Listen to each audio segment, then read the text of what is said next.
It's time for a flashback. Welcome to Bad Company 2, my favourite Battlefield game to date. And this game had a bit of a quirk to it. It didn't quite fit the normal FPS mould, and that is why I think I like it so much. I just want to give it a cuddle every time I play it. I was looking for a bit of a nostalgia trip the other day. As you saw earlier in the week, I posted a video about a Battlefield 3 mod, and the footage that you're watching here is from a Bad Company 2 mod called Project Rome. Now, I didn't notice that much of a difference between the gameplay you're watching here and standard Bad Company 2 gameplay, but there's clearly some differences, otherwise I wouldn't be playing a mod. So if you notice anything different in the gameplay, do let me know in the comments, but I hadn't really investigated the mod all that much before I started playing it. So as I said, I was looking for a nostalgia trip a few days ago. I wanted to play some rounds like I did way back in the day when I gamed on the PlayStation 3. And naturally, with this game, you look for Rush. Bad Company 2's map pool was purely designed with Rush in mind, or at least the majority of it was anyway. The long linear maps on offer in this game suit the Rush mode just perfectly, and it provided some great spots for MCOM bases and good lines of sight for both the defenders and the attackers. It was very balanced overall, and it's likely for this very reason that I like Bad Company 2 more than all of the other Battlefields put together. The Rush mode for me is what I started playing Battlefield with. The beta of this game was just a continuous loop of defending and attacking on Port Valdez Rush. And by the end of the beta, I knew all the lanes inside and out, all the hiding spots, the best places to sit on the hill as a sniper, the best place to stand if you wanted to hit the RPG to hit the exact player over the other side of the map. I knew all of it. And just going through that repetition in my head, arming MCOMs, smashing through walls with tanks, I think that's what really got me to love Battlefield, the Rush game mode. I've never liked Conquest anywhere near as much, and it saddens me that the current games, Hardline and Battlefield 4, just don't really offer all that compelling maps for Rush. I mean, there are one or two dotted around, but overall, it just doesn't compare to Bad Company 2. Something else in this game that gave me really good vibes every single time I played, it's just the sound design. It's vastly different to any other titles in the series, and perhaps it was built this way to go along with some of the more relaxed attitude that the game gives off, but the sound is just so crisp, it's punchier, it's sharper, and just feels so much better than the likes of Battlefield 3 and Battlefield 4. The huge bass rumbles that you get when a mortar strike rains in, or the crack of a sniper fire as the bullet zips over your head, and the dialogue was really unrestrained as well, and all of that added up to a really fantastic soundtrack to play to. Gunfire, explosions, shouts, all mixed together. It was just awesome. I also like the fact that no class really felt out of place or underpowered for that reason as well. Take the Recon, for example. They've got access to high-powered sniper rifles and shorter-range DMR, almost carbine-style weapons, offering two completely different roles within the same class. And because you only had about 7 or 8 weapons to choose from, it was very limited in what you could do, but it almost forced you to either be aggressive or sit at the back. There was kind of no in-between. If you wanted to go aggressive, you just throw C4 and motion sensors on there, and then you could destroy vehicles and light up the minimap with loads of Doritos.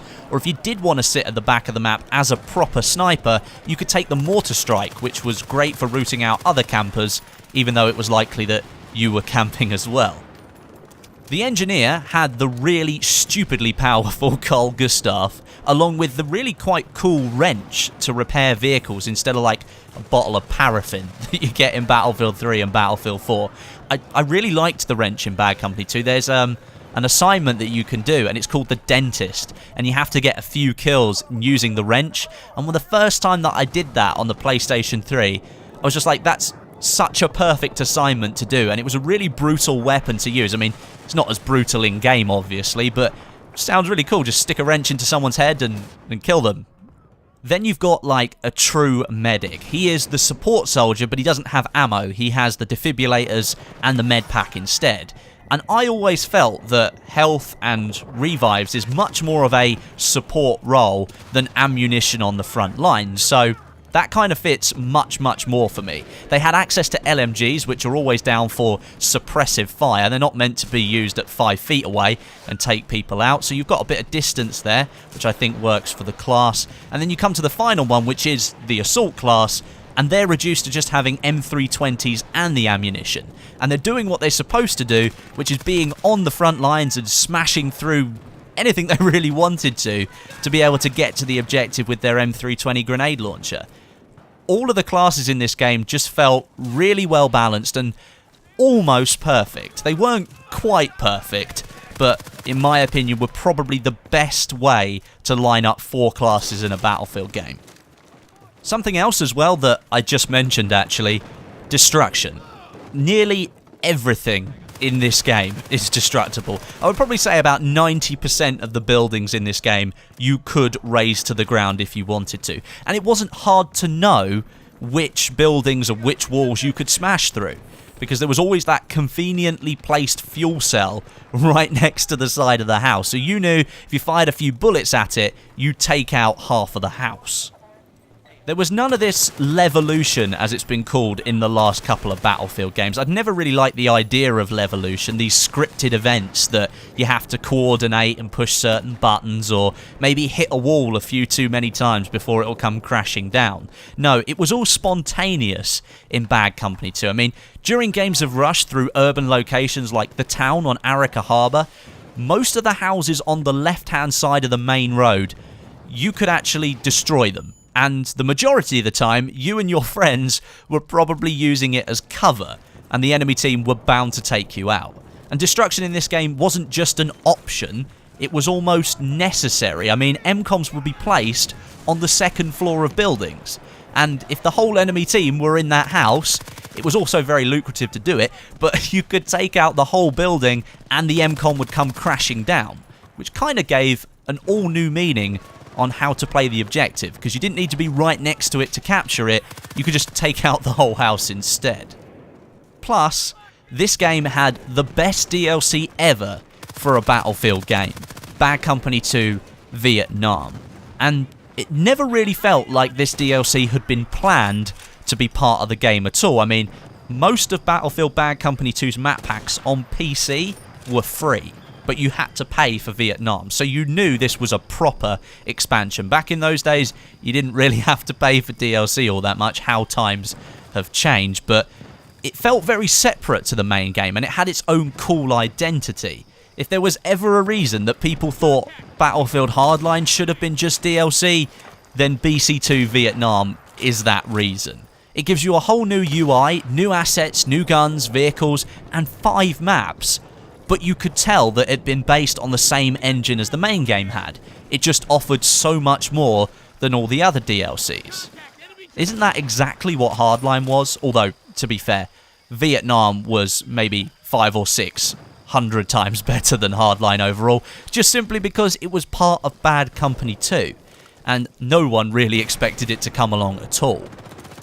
All the footage that you're watching I recorded the other day over about 4 or 5 hours worth of playtime, and I find myself even now just watching it back wanting to go back and play some more. The player base that's left is obviously the hardcore fans, that cult following, and that means that you're going to get really difficult players to play against, but also people that know the maps inside out and know how to use the game to their full advantage. So you really are getting the best rounds of Battlefield Bad Company 2 that you could probably ever get, because the best players are still playing the game. And that makes it even more special for me, because I absolutely love the game and I don't really ever want it to go away, but I know one day the servers will probably get turned off, and that'll be a very, very sad day indeed. But thanks very much for watching. I know I've rambled a bit. It's been more of a love letter to Bad Company 2 than anything else. I always give this game a glowing review. There are some bad things, but I don't really like talking about that. Like they say on those dating websites, there's always someone out there who love your imperfections. And that's me with Bad Company 2. Leave me some comments down below and let me know what you think of the game, because there are some people out there who didn't get to play Bad Company 2, and I feel very, very sorry for you. And while you're down there, drop me a like as well. But until next time, my name is Westie, and I'll catch you guys in the next video.